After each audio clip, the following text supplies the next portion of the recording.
Özünüzü təqdim edin. Qurbanov Səbuhi Əsədullov. Qaqa, elə bir ki, yoldaşım 23 il müəllimə işləyib. Özüm də fəhlə işləyirəm, yəni orada-burada da. Göyçay rayon Yenarx kəndindəyəm. 55 yaşlı Zamanova Ətir Komsomol qızının ailəsindəyəm. Ətir xanımın hər iki dizində sümük yeyintisi var. 4-cü dərəcəli qığıldaq yeyilməsindən əziyyət çəkir.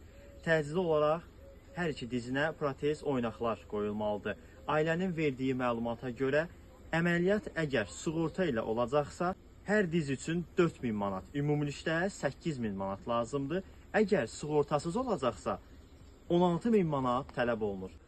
Evi dolandıraram. Evim köhnə evdir, sökülmə şifirlə ötürüb, üstündən lisan gedir. Yəni gedib fəhlələrlə zəhmət çəkib çörəyimi qazanıram. Bir dənə evladım var. Elə bir ki, gedirəm günə 15 manat, 20 manat fəhlə işləyirəm. Yəni gəlib bu vəziyyətə çıxıb, heç hardan bir köpək gəlirim yoxdur, nə sosial, heç hardan. Burası gücüm çatmır qaqa. İndiyə qədər eləmişəm da, borc çıxartdım. 2 dənə banka borcum var. İğnənin bir dənəsi 250 manatdır hər dizinə. Bir dənə hərəsinə 2 dənə vurulmalıdır. Nə qədər iğnələr, indi qədər elədim. İndi heç cür gücüm çatmır. Xahiş edirəm əgər imkanlardan kimsə, yəni demirəm belədir.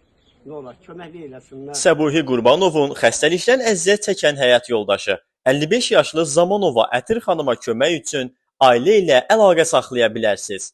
Telefon 051 671 74 64.